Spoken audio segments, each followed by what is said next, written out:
our session, first year college experience, strategies for academic success from high school to college. This is a very important conversation.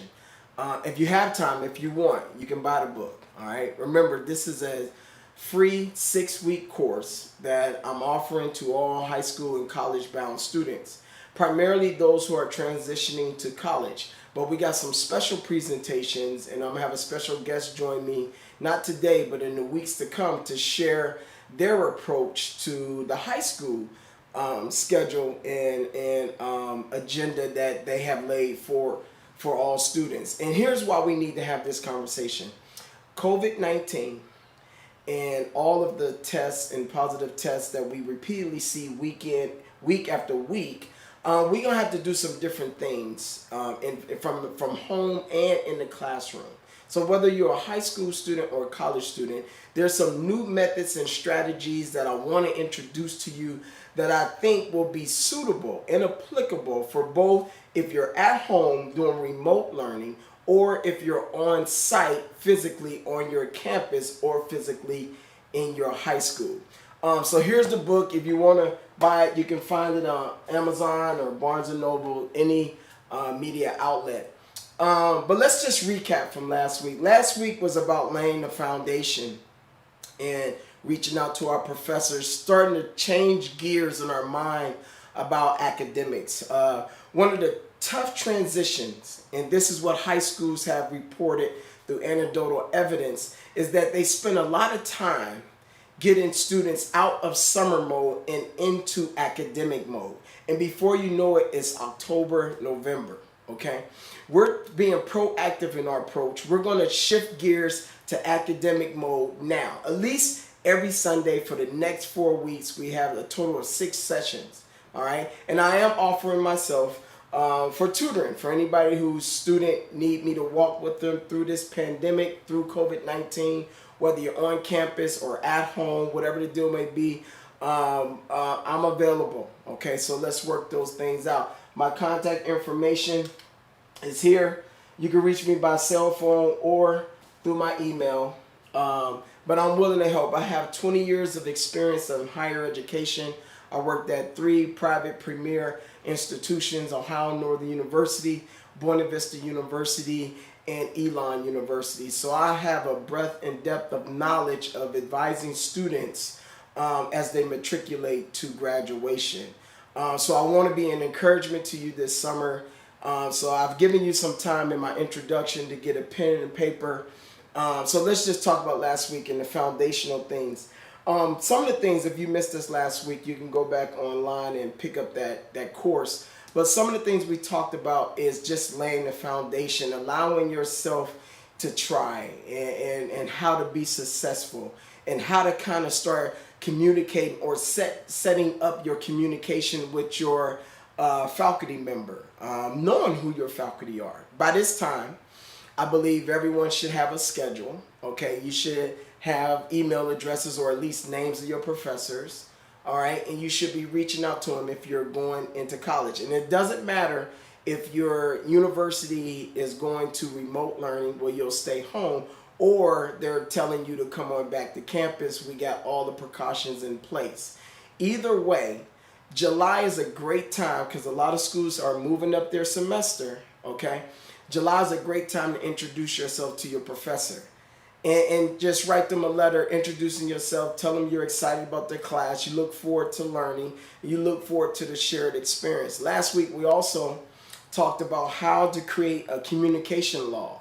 And a communication log allows you to set up how often I email, how often I reach out and call, how often I text my professors. And you just jot it down so you can have a log of the many times that you've communicated with your professor prior to the start of school. And why is that important? Well, I don't want you to get in a crunch and then have to build a relationship with the professor. Let's get proactive. Let's introduce ourselves now. Let's build this communication now. I pulled that concept from a doctoral program. In the doctoral program, as you put your committee together, you reach out to your professors and you begin to have an engagement and a conversation with them about likes and dislikes in life and how things going and so on and so forth. So we really pulled down from the doctoral level into the undergraduate experience. And so now we're practicing doctoral student stuff in our undergraduate experience, okay? So it's encouraging to reach out to your professors and have this communication. And we talked a little bit about doing a student audit last week, all right? What is it that you need to be successful? You need to do an audit on yourself, okay? Some of us need to be around family. Some of us need to be alone. Some of us need to study in groups. Some of us need to be connected with an affinity group, a fraternity, or sorority, or some other organization. So when you do a student audit, you look at what do I need to be successful. So those were some of the foundational things that we did last week. If you missed us, this week we're going to go a little bit deeper. I'm excited about this lesson today. So get ready, take some notes, pen and paper. And remember, high school students, I'm going to bring on special guests who's going to talk to you, not today, but I'm going to bring on a special guest who's going to talk to you about his methods and strategies that had led him to be very successful during this remote learning experience. So let's get after it today. First thing we need to do, it's great to have an accountability partner, but I think it's even greater when you have an accountability partner in yourself from within. So I always challenge students to make a personal contract with themselves. You can have someone outside of you, but I think if we're going to build within, if we're going to strengthen who we are, it is so important to have a personal contract with yourself.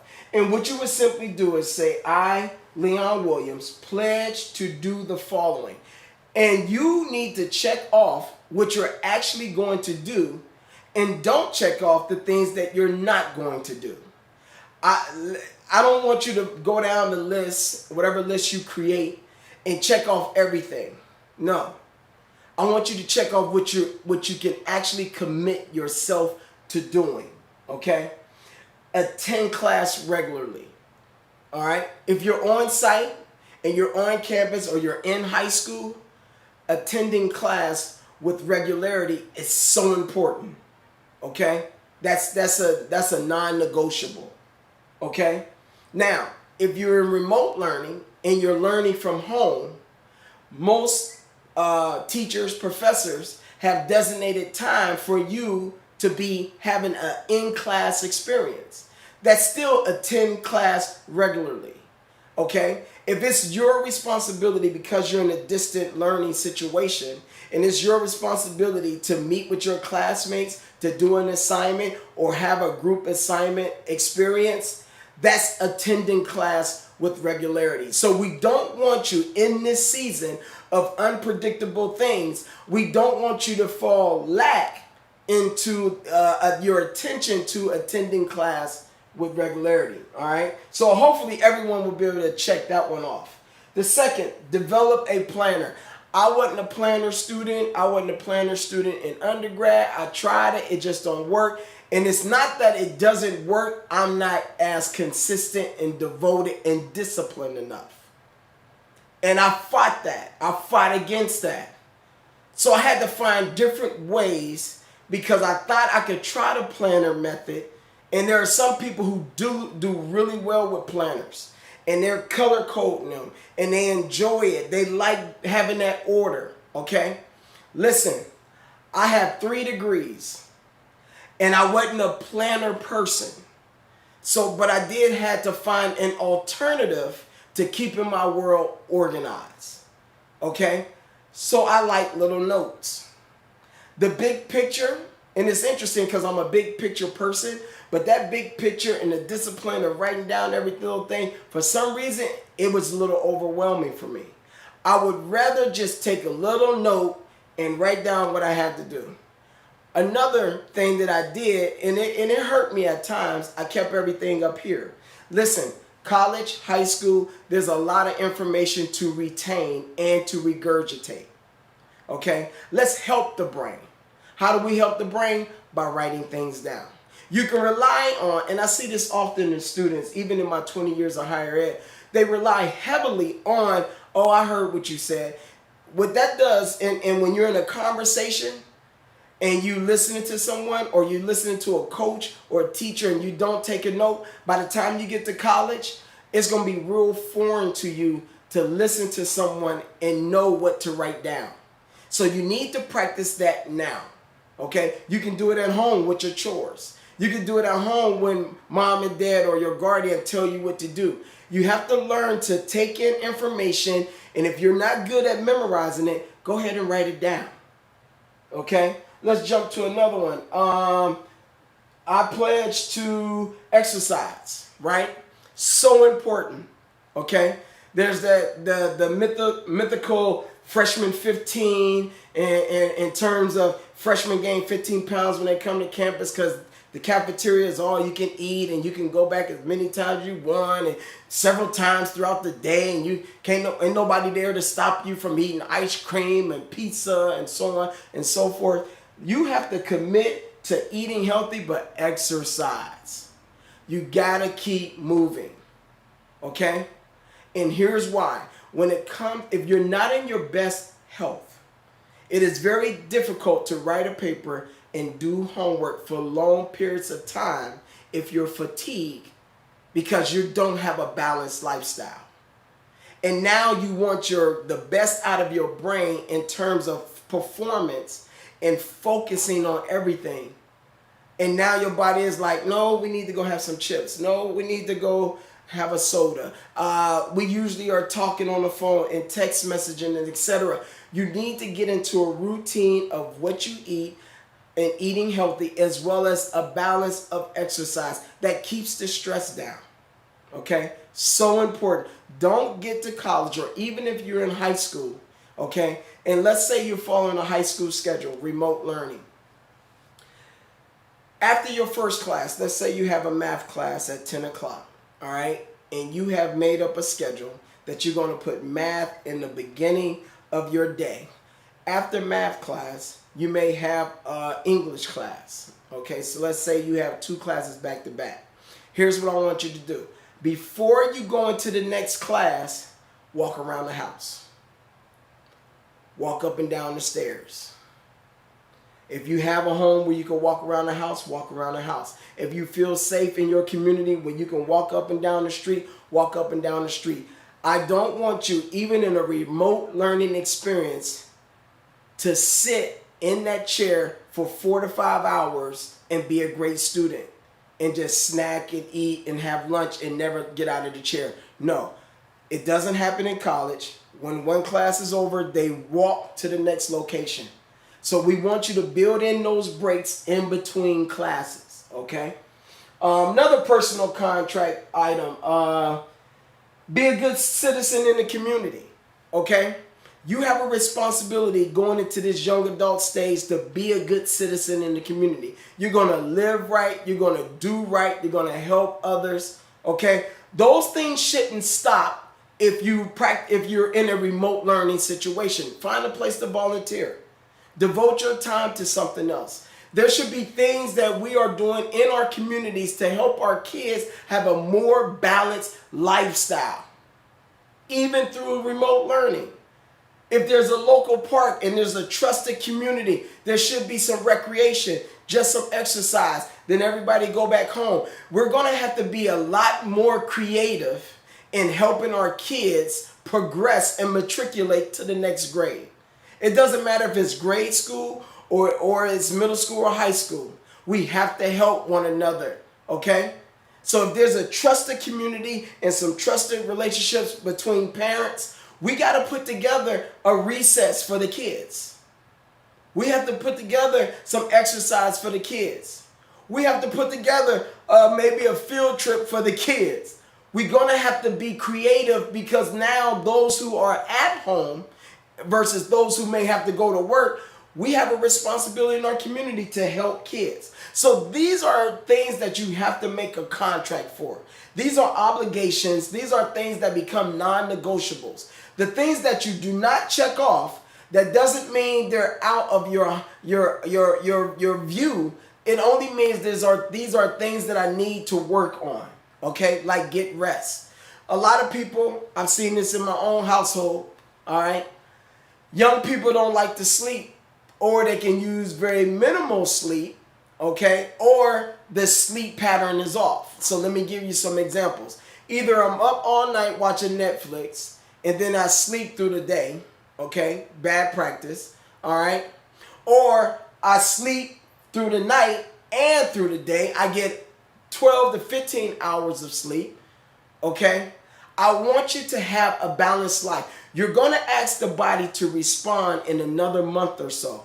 You don't do that in an aha moment and just shake up the body. I need you to work on that right now. How do I live the life now that I hope to live in the future? If you want to be a professional, for those who are in college and about to graduate, if you want to be a professional, most professions, 8 to 5, 9 to 5. You got to start practicing now, getting up and being productive, being sharp. And now you say, oh, that's why my parents used to take coffee and tea on their way out the door. They got to be on their P's and Q's soon as they leave the household. So you don't wait, college graduate, to get into that mindset or that state of mind. I need you to practice that now. High school students thinking about college. There is some unusual sleep patterns in college. But those who are very successful, they have a nice, rigid, vigorous schedule that they say, I'm going to follow this schedule to a T to be the best student I can be. You practice now on what you want to become. You don't wait till they get there and then say, well, I'm going to adjust. No, it doesn't work like that often. Okay? All right? So let's look at another slide. 48 hours personal care now. 48 hours of personal care. Now, here's what I like about this. We got to incorporate some things in our life on a 2-day interval. All right? So, for example, I used to coach football, right? And we would work out Monday, Tuesday, Wednesday off, Thursday, Friday. 48 hours of intense training, then a day off. Then another 48 hours of intense training, and the weekend is yours. Okay? Personal care. You have to incorporate these things in your life now. You need a day of rest, so I highly recommend Monday, Tuesday, break on Wednesday, Thursday, Friday. Okay? You need personal care items. Some parent may be looking at this slide saying, why are you promoting Netflix? Well, they're going to watch Netflix anyway. We might as well schedule it. The problem is we watch and get caught up in the series, and before you know it, we've watched 8 hours of Netflix.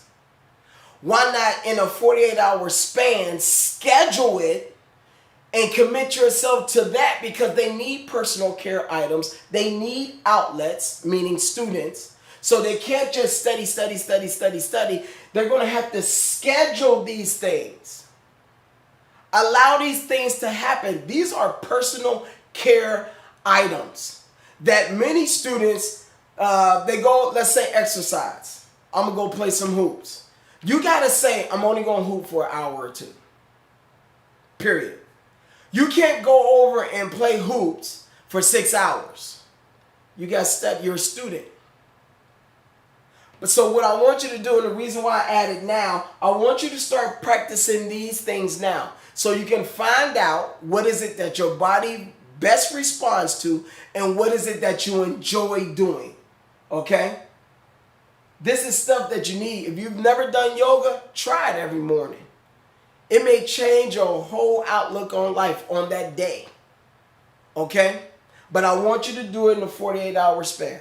Monday, Tuesday, Wednesday off, Thursday, Friday. Okay? I've seen great production and performance and peak performance opportunities out of students, out of student athletes with that Monday, Tuesday, Wednesday off, Thursday, Friday schedule. Okay? Now, let me just take a break and say this. If you have questions, I always come back after the session and answer any questions that you may have. Okay? So don't be afraid to just type in a question. I may not get to it right now because I can't see it, but I will get to it after the session. Okay? Next slide. Okay. Here's the fun stuff now. This is where you get to imagine being on campus. This is where you get to imagine, oh, I'm going to be able to do homework from my bed or in the living room, etc. Whatever works for you. Here's the freedom that I used to kind of coach students through. You have to have some knowledge of academic and personal spaces. You have to have knowledge of where these things are at, where the location, what suits you best. Give you an example. Some people can take their books out while they eat lunch and read. I'm easily distracted. I'm focusing on food. I would not be a person pulling out my book while I'm eating. It's too much going on. It's too much noise. It's too much clinging of the utensils, laughing and talking. So that's not the best environment for me. But for other people, it may be. Okay?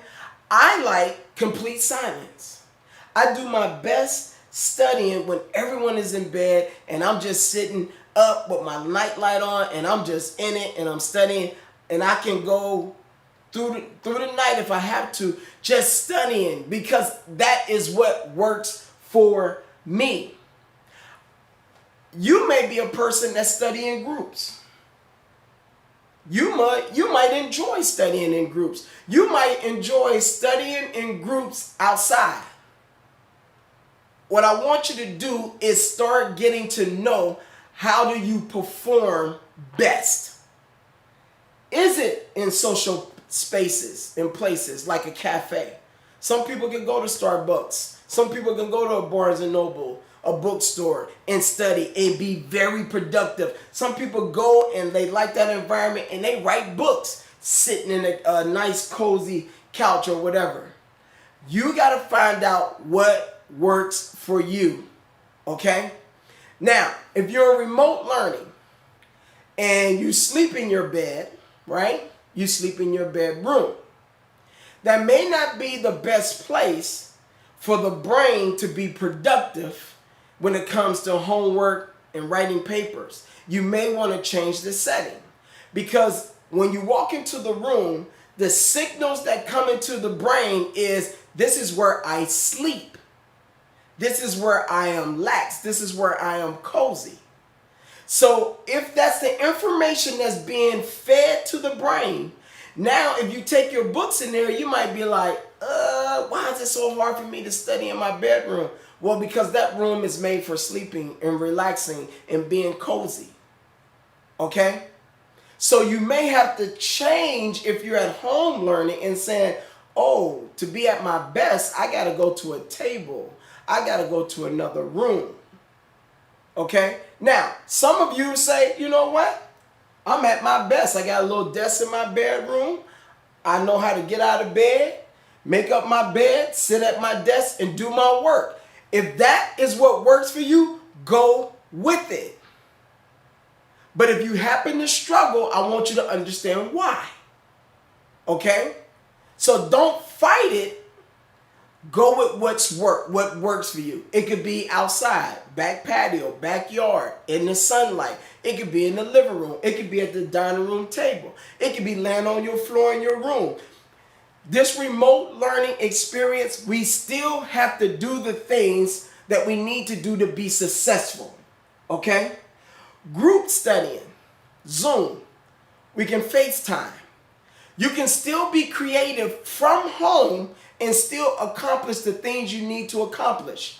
I can very much appreciate if a student is on a FaceTime with a classmate as if they're in the library, but they both at home. That's awesome. That's great use of social media and use of your cell phones. That is awesome. You normally study with this person in the library, so you say, yo, we go e-library tonight at 8 o'clock from 8 to 10. So we just FaceTime each other and we do our homework while we are on the phone, looking at each other, laughing at each other. Now, the key to that is you got to be able to manage that so you're not a distraction from one another.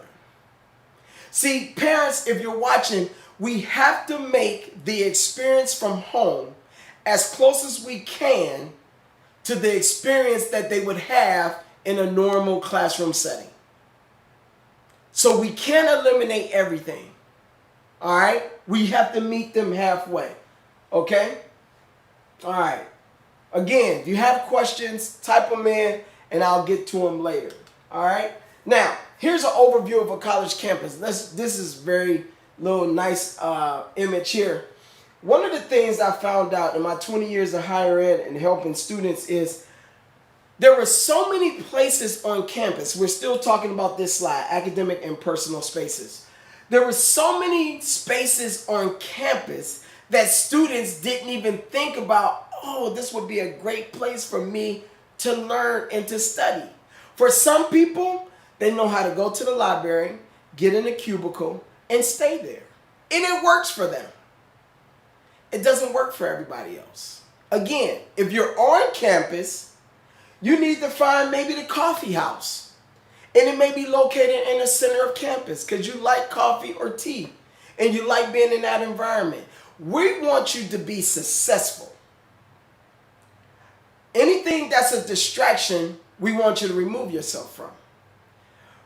But how would you ever find out if the coffee house works for you if you've never been to the coffee house and you don't know where it's located? Okay? Residence halls. Residence halls, okay, I can't study in my room. I can't study. Well, there's student lounges. There are computer rooms. There's lobbies. All right? The designers and the engineers who put all these residence halls together now, the suites, there's so many different creative blueprints out there that they've created study spaces, student gathering spaces for you to be successful. Yeah, you can't study in your room, but you don't feel like leaving the building. Well, there may be a 24-hour lobby. There may be a 24-hour student lounge. Okay? Academic buildings, a great place to study. If you are in the sciences, watch this. This is wonderful. If you're in the sciences and you're in that building all the time, and you're like, I'm sick and tired of this building, but you know your degree kind of comes out of that building, you need to train your brain. I need you to perform at your best in this building. So when I walk in this building, I light up. My eyebrows get wide open and raised, and I'm wide-eyed, and I'm like, yes, I'm in the building. I'll be honest with you. I play college football. When I see a football stadium, if I have time, I can drive past just to look at the grass in the stadium, in the goalposts, in the stands, in the chalk on the field. Why? Because I love that environment, being on the field, performing on the field. So when I see it, I light up. You have to have that same excitement about your academic building. And here's another piece. Most academic buildings have a place for students to study. Even after hours, once your professor leave and lock up, there are spaces in the academic building for you to study. So between a coffee house, a residence hall, an academic building, of course you have the library, or if you're an outdoorsy person, there's benches throughout the campus. There's plenty of grass and green space for you to lay down. The student center always have rooms that are made for students to come and take advantage of. So there are spaces and places for you to be successful. You have to know where they are. So here's what I recommend you do. If you're going to campus this year as an incoming freshman, get a diagram that is a campus map. And you sit down on your visit or orientation this fall. You sit down, and I want you to just circle, asterisk, highlight the places you would like to study. The places that from this presentation you've thought about, that might be a pretty cool place to study. So now you know where they are. So when you and the parents are right before y'all say the goodbyes and y'all walking around campus, if you have the time, find these places so you will know between where I'm living and that building, I know how to get here. Students get into week 10 and they don't even know what a writing center is, but you have problems writing papers. Well, the writing center usually have tutors and student aides to help you with your paper, that will look over your paper, revise it for you, and help you and improve your writing skills by giving you some feedback on the draft before you do a final submission. Okay? So get a campus map, highlight, circle, put an asterisk next to places that you want to study. All right? Very good. So this was about academic and personal spaces. Now, here's the overwhelming piece that I think will go well in this conversation. This is an example of a planner. Okay? So we're transitioning to a planner in time management. If you notice, every yellow piece is studying. I want to make this clear. Whether you're in high school or college, on campus or remote learning, studying is different than doing homework. I'm going to say that again. Studying is different than doing homework. Students get it confused that they're asked, their parents are asked, or a roommate, hey, did you study? And really you only did homework. You took vocabulary words and you wrote down a definition. That's not studying. That's doing some homework.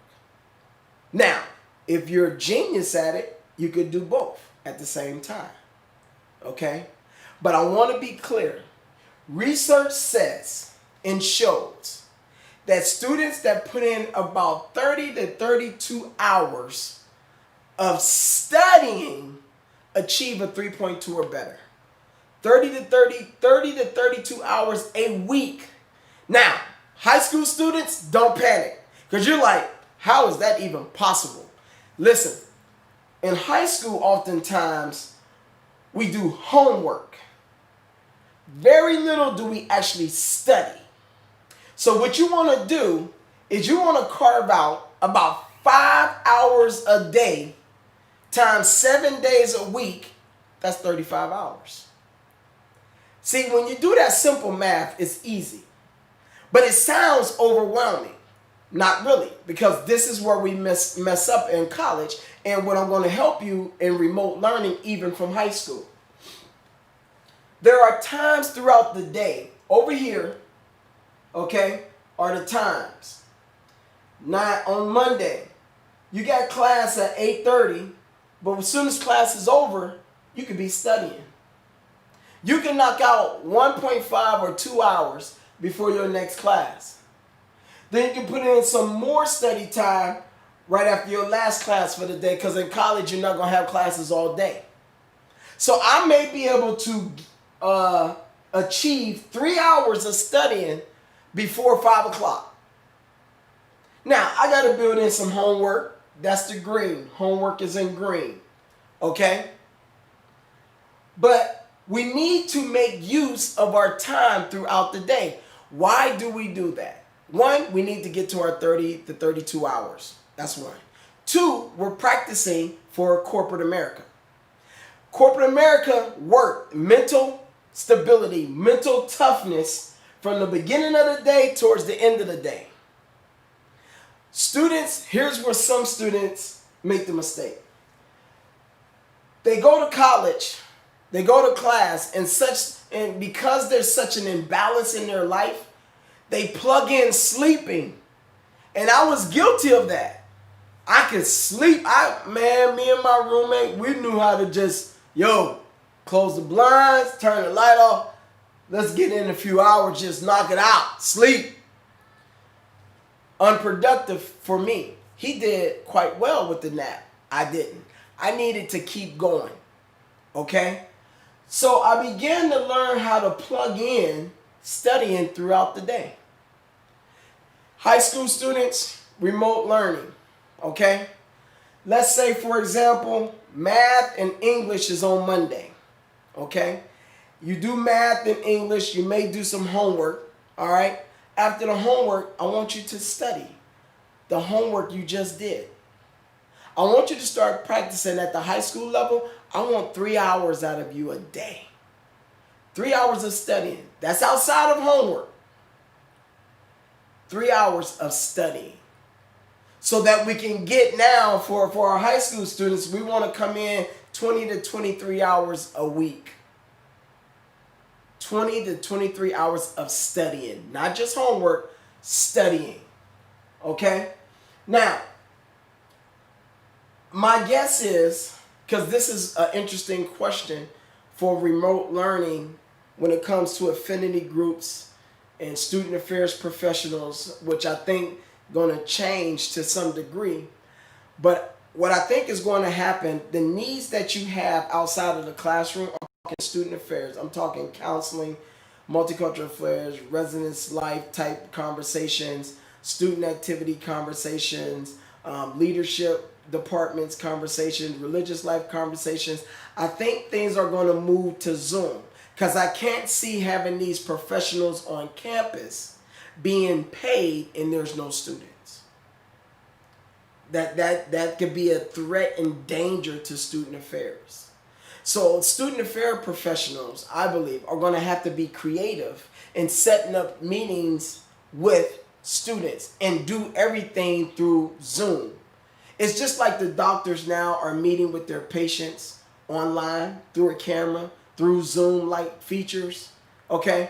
I think that's going to be student affairs' new role as we continue to find answers for COVID-19. So in the purple, you have meetings. You're still going to have meetings. You can be part of a sport. You're still going to have meetings. Okay? Here's the key. And I said this earlier. Schedule everything you're mandated to do and everything you want to do. The reason why most students, in my experience, get off track with their schedule and their time management, it's the unplanned time. The time they didn't set aside for this particular thing. If your friends say, hey, we're watching a movie tonight, if you feel like you're in a good place with your academics, go watch the movie. Down the hall, you're not leaving the building. They say, give you a time, we're going to put the movie on at 9. Cool. Get you some popcorn, walk down the hall, watch the movie. After the movie, you need to go back.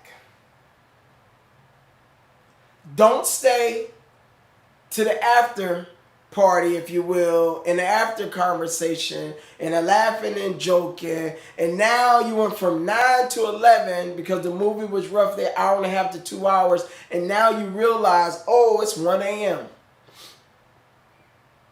Devote the 2 hours. I don't want you to be a party pooper, all right? And they're like, well, don't invite Leon, he never come. No, you can go, but as soon as the movie over, just say, all right, appreciate the invite, I'm out. Get back to your schedule. That could be 2 hours of reading.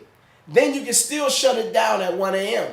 Here's the thing. There are some students who can watch the movie, laugh and joke after, go grab a bite to eat, and still get an A in writing a paper. I didn't have that ability. I needed to be disciplined and have fun and then get back to it just to manage a C or B. I just wasn't that sharp of a student. So there were some things I needed to eliminate or simply avoid. Okay? So here's an overview of the schedule. All right? Here, check this out. In red, I plugged in gaming. Yeah, intentional. Because most gamers now, Fortnite, whatever, you can do it 6 hours. No. Schedule it and put it in the time frame. I'm going to play this game for a few hours. Then I'm going to get to my homework and then I'm going to study.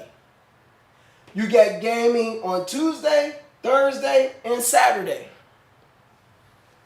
Schedule it.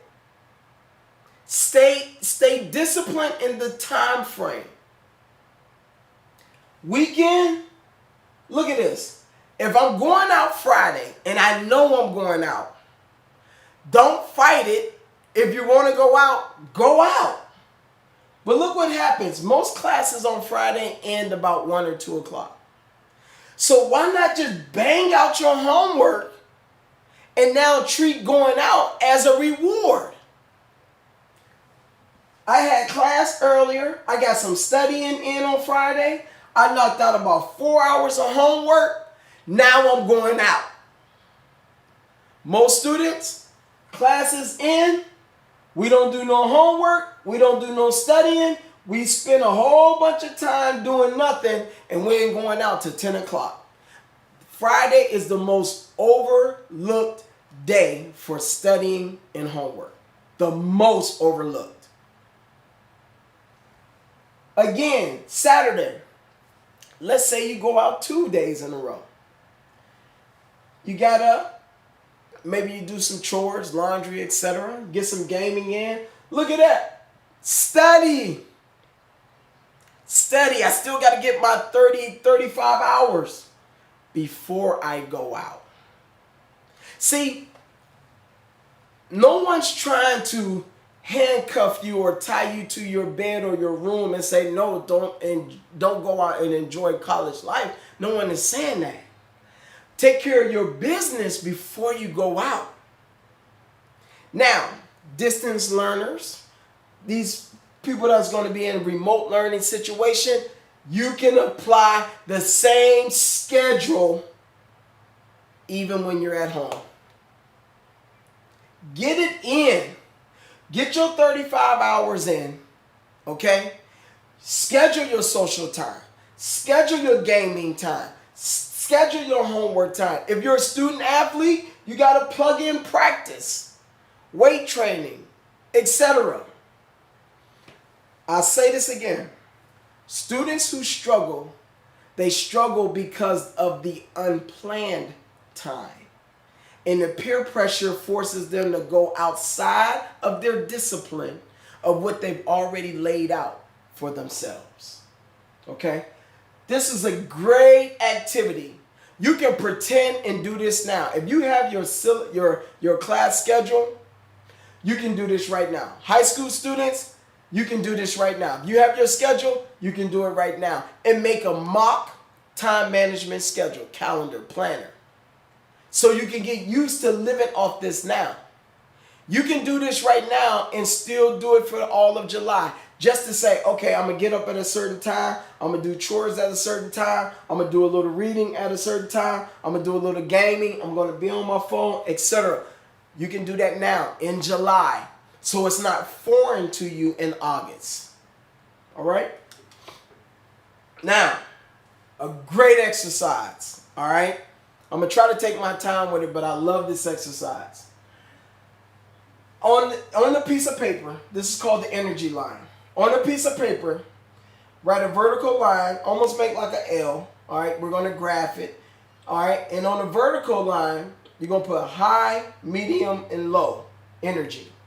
High, medium, and low energy. Along the horizontal line, you're going to put the times throughout the day. Okay? And what I want you to do, I want you to put an X along the timeline in here on where your energy is throughout the day. So I'm pretty medium to high energy when I wake up. So I will put an X here. Medium to high, about 9 a.m. I'm here. And I kind of can jog along my energy, okay? So I will skip 2 hours, put another mark. I kind of get a little bit higher. Then about 2 o'clock, I start dipping a little bit. So I will put another X around the medium, all right? And then I get another little spike, about 6 or 7 to go back up. So I will put an X there, skip 2 hours. And then I start crashing, right, a little bit. All right, so then I come down and I'll put an X over here because I'm at low energy, all right? And it's about 10, 11 o'clock, okay? Here's the key. This is so important to know your energy line because a lot of students are not morning people, but some are. You need to know where your energy is and how it fluctuates throughout the day. So key. Here's why. Once you put that X, I want you to connect the line, okay? Starting at where you start throughout the day and just draw a line through your X's on your paper. Then I want you to write in what time you have class throughout the day. And put your class on the energy line. Okay? So in this example, I'm going to talk you through it. This person has a very low energy in the morning. So they put their X, they drew their line. Then they pull out their schedule and say, oh, I got math at 9 a.m. Well, what do we learn about ourselves just in this observation? At my low energy of the day, I got math. So what is it that I need to do with my energy, because I need to be attentive in this math class? I need to be focused in this math class, and my body is not quite there yet. Okay? So there's a high, this person gets to a medium, then has a drop about noon, lunch, and then there's a spike. So maybe this person ate lunch, and there was a spike in energy. Now they go into their science class, and look, they're at the peak of their day in terms of energy. So there should be a great outcome in that science class. But look what happens right after science. Energy drops. And that's where the English class is. This is an aha moment for most college students. Okay? And this can be the same for you as a high school student, remote learning or on campus. Because you'll learn, that's why I'm so tired in this particular class. It's not that I don't like the class, I'm exhausted. So now we got to make better decisions the night before, because this math class is on your schedule and it's not going anywhere. And if you know you already got low energy, what do I need to do? Maybe I need to go to bed earlier, 1. 2, get up and eat breakfast. 3, maybe yoga, some stretching to get my metabolism, energy going and get some blood flowing through me. All right, some people drink tea or coffee or whatever. You have to do something because math is going to be there. If you can't change your class and you're stuck with this 8 o'clock, 9 a.m. math class, you have to do something to discipline yourself. Because what we want to do, we want to move this energy that's in the 12 o'clock science area, we want to move that energy up into the morning. Or we learn, don't assign yourself a 8 a.m. or 9 a.m. class. In college, you have the flexibility, unlike high school, where you can make your own schedule in most cases. So if you're not a morning person, don't say, I want to be done with class. No, you're saying, I want to get all my classes in before 1 o'clock so I can have the rest of my day to myself. But if you're not a morning person, why would you do that to yourself? We're looking for peak performance. We want you at your best. So you have to be creative in your scheduling. You have to know yourself. But the beauty of the energy line is just understanding. I did this for a group of faculty, trying to train them on how to do this work in coaching students. And a lot of the professionals in the room said, I did it for myself, and now I understand when I go to certain meetings why I'm drained. Because that sleep hits at the same time. That tiredness hits at clockwork. It just comes on you. So they know when they go into the meeting, I can't go in here without a piece of candy, a coffee, some tea, something. All right? Very important conversation. Again, if you have questions, I'll work with you. Just type in your question. Now, I think this is the last one. Yes, it is. Time wasters. Yes. Time wasters. Check all that apply to you. Time wasters. This exercise is probably one of the most honest exercises that you'll do that's in the book. These are the things that get us in trouble. Call your parents. Call your loved ones. If you're dating, you may text or call that person. But talking on the phone for hours, that goes into your 35 hours. That may penetrate some of your gaming time, unless it's scheduled in your social time. But we spend so much time on our phones, and you're wasting time. Okay? Social media, texting, okay? These are all time wasters. If you're using it in a productive way, great.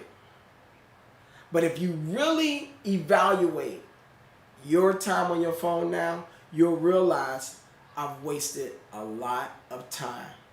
And before you know it, when you get done with TikTok and tweeting and Facebook and all these other social media outlets, when you get done with it, you realize, wow, I just did this for 2 to 3 hours and I didn't even realize that time had passed.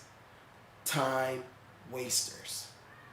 We're trying to be effective and efficient with our time, not abusive with our time. So this is another fun exercise to just identify, some time wasters. These are some things that just waste time. And some people may be offended by family time could be on there. If it's quality and we're talking about important things and things that matter and we're checking in with one another, great. But there's some students, when they get on their phone and they talk to home, it's a burden. So you have to minimize it. And I'm okay with telling the student, you need to minimize that. Because when you hang up the phone, then you have all these other things going on in your head, and now you're trying to do your homework. Now you're trying to really adjust back and cope, and now you got to put on a mask so that people are saying, oh man, that phone call didn't go that well. Now you got to mask it. Now you got these internal feelings brewing up and just being antagonizing one another, etc. Listen, it can be a time waster, but if it's healthy, I encourage you to do so. It's important that you do so. And parents, you have to understand, if we're not going to have healthy conversations, students will eventually see it as time wasted. And that's just real. I'm not making that up. That is something that I've had to coach students through. Okay?